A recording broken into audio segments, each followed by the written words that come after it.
En el episodio 219 de Hilando Fino Daily te voy a hablar de stiffness, un concepto muy relacionado con el rendimiento en carrera a pie. Vamos a ver en qué consiste, si es bueno, si es malo, cómo podemos mejorarlo, cómo podemos entrenarlo. En definitiva, vamos a arrojar un poco de luz al respecto en esta temática. Venga, vamos al lío.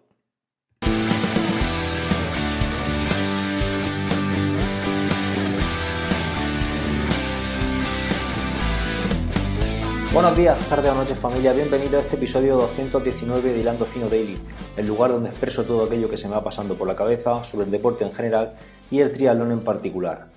Hoy es jueves 13 de diciembre de 2018 y si no lo he hecho ya como siempre, y como te digo en cada episodio, te animo a entrar en hilandofino.net, mi hogar en la red donde vas a encontrar la academia, un conjunto de planes de entrenamiento y de cursos para aprender a planificar tu entrenamiento de forma autónoma. Yo voy a estar ahí para ayudarte, pero en definitiva, pues tú eres el que se tiene que preocupar de gestionar tu entrenamiento y de llevarlo a cabo de la mejor forma posible. Aunque ya te digo que yo estoy ahí para apoyar y para ayudarte en todas aquellas dudas que tengas y demás.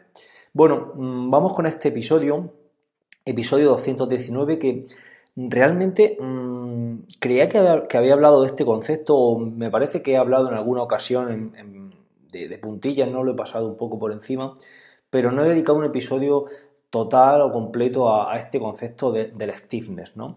¿Qué es el stiffness o en qué consiste esta capacidad o esta funcionalidad que puede tener nuestro organismo, nuestros músculos, nuestros tendones? Pues podríamos definirlo como la capacidad que tienen nuestros músculos o tendones y el tejido conectivo de oponerse al estiramiento o a esa elongación. Sabemos que cuando vamos corriendo, bueno, a ver, antes de nada, esto lo vamos a aplicar solamente o prácticamente a la carrera a pie, principalmente, ¿vale? Porque es donde se da el reflejo de estiramiento-acortamiento, ¿no? El reflejo miotático y es donde más transferencia va a tener para un mejor rendimiento. Nadando esto no se da y en bicicleta tampoco. Son movimientos que no tienen ese ciclo de estiramiento-acortamiento tan manifestado, ¿no? Bueno, pues como digo, el stiffness es una capacidad que va a venir condicionada por esa rigidez de los tendones, de los músculos y del tejido conectivo que envuelve a los músculos, ¿no? Da cohesión a todo ese sistema y luego también junto a las cápsulas articulares pues van a permitir que las articulaciones pues sean mucho más rígidas y mucho menos inestables, ¿no? Más stiffness conlleva más rigidez muscular y más estabilidad en esas articulaciones. Imaginad, por poner un ejemplo y hacerlo muy gráfico, un muelle, ¿no? Un muelle de estos muy rígidos que tiene en lo que es el cable, el alambre muy gordo. Pues ese muelle costará mucho estirarlo, pero si lo soltamos volverá con mucha fuerza a la posición inicial porque tiene mucho stiffness, ¿no? Un muelle más laxo, más fino, ¿no? Podremos estirarlo con mayor facilidad y volverá a su posición inicial también rápido, pero con mucha menos fuerza, ¿no? Podríamos poner otro ejemplo que lo he sacado de la página de uno de los grandes divulgadores de fuerza y teóricos de la fuerza aquí a nivel mundial, incluso diría yo, que es Brett Contreras.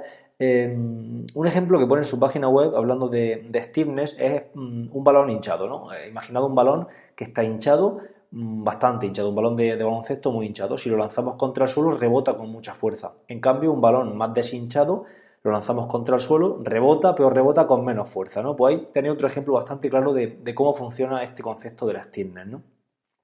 En cuanto hay dos tipos de stiffness. Uno es rigidez, bueno, stiffness lo vamos a tener como sinónimo de rigidez en español, ¿vale?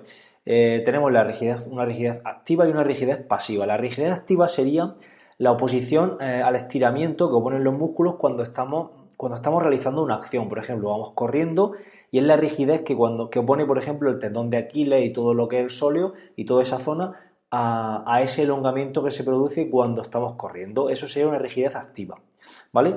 Una rigidez pasiva sería un tono excesivo en reposo, es decir, el tono que tiene el músculo cuando estamos en una situación sin estar haciendo esfuerzo, en reposo, vaya. Y eso pues ya no es tan beneficioso porque una excesiva tensión pues puede provocarnos problemas posturales y problemas relacionados con ese tono demasiado aumentado en reposo. Entonces, bueno, hablando de la rigidez activa, os voy a leer directamente un párrafo de una revisión que os la adjunto en en el blog, en mi Hilando Fino, os lo adjunto junto con el audio y demás, como estoy haciendo ahora, a partir de ahora en los episodios, que lo estoy trasladando al blog en formato post, ¿no? Además también lo voy a tener en las notas del programa. Bueno, pues como os digo, un texto que aparece en esta revisión lo voy a leer tal cual, ¿vale? Porque me ha parecido bastante interesante. Dice, un deportista que tenga un mayor stiffness podrá almacenar más energía elástica durante la fase de amortiguación y generar más fuerza concéntrica durante el despegue, incrementando la velocidad y altura de salto, en definitiva mejorando su rendimiento deportivo. Esto va relacionado con la rigidez activa que os he hablado anteriormente, ¿vale? Bueno, entonces, esa rigidez es buena, es mala, porque hemos dicho que hay dos tipos de rigidez, el stiffness activo y el pasivo.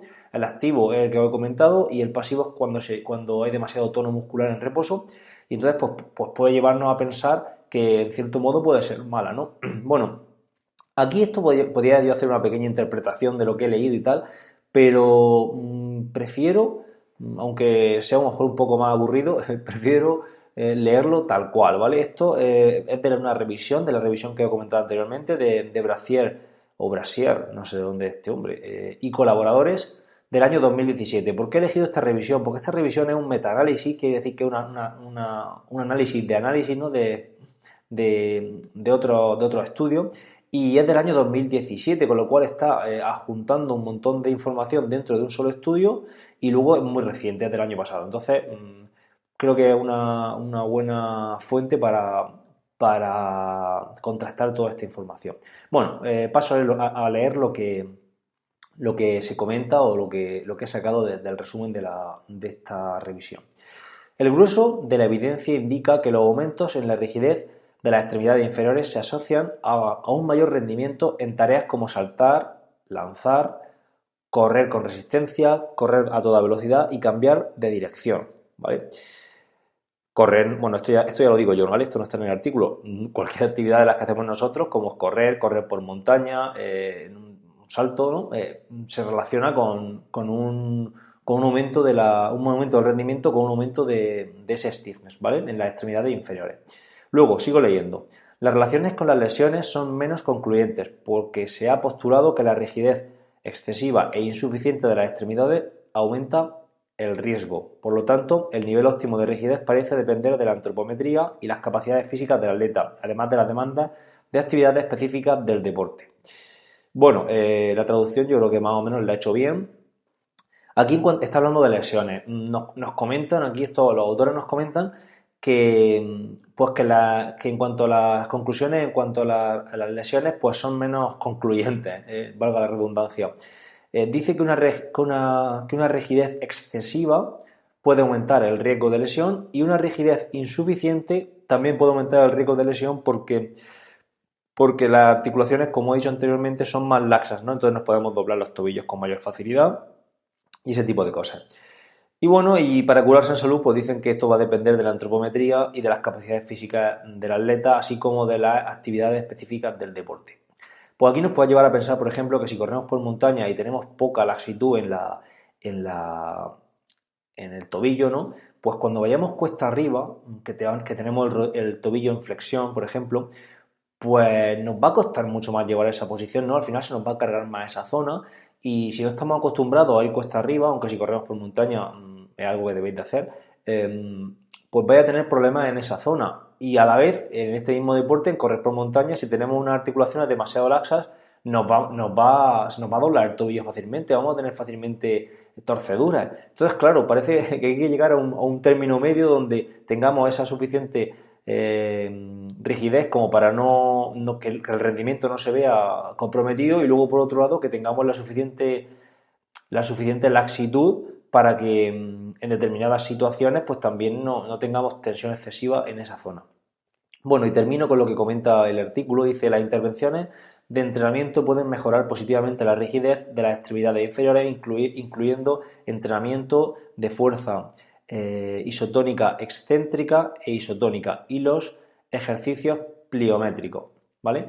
Habla de que entrenar fuerza de forma excéntrica, de forma concéntrica también, y luego ejercicios pliométricos, pues pueden resultar interesantes.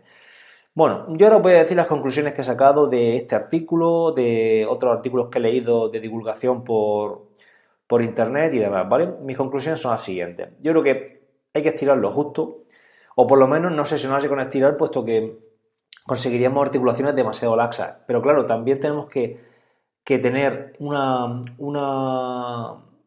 laxitud o una flexibilidad o una elongación de esos tejidos lo suficiente para no perder movilidad en diferentes movimientos, como por ejemplo lo que he comentado antes de ir corriendo por montaña cuesta arriba o caminando por montaña cuesta arriba, o por ejemplo cuando hacemos una sentadilla, uno de los factores limitantes de la mayoría de las personas es que tienen poca dorsiflexión de tobillo, pero claro, una vez que tengamos la dorsiflexión suficiente para hacer una sentadilla correcta, alcanzar mayor dorsiflexión no va a hacer que mejoremos en ese caso, pues lo que va a hacer va a ser empeorar nuestra carrera a pie. Entonces, esto es algo que yo lo he pensado muchas veces, cuánto tenemos que mejorar nuestra movilidad de tobillo para no comprometer la sentadilla y tampoco comprometer esa rigidez y ese rendimiento corriendo a pie, ¿vale? Es algo que dejo ahí en el aire y que me gustaría pues, ir leyendo y viendo cosillas al respecto.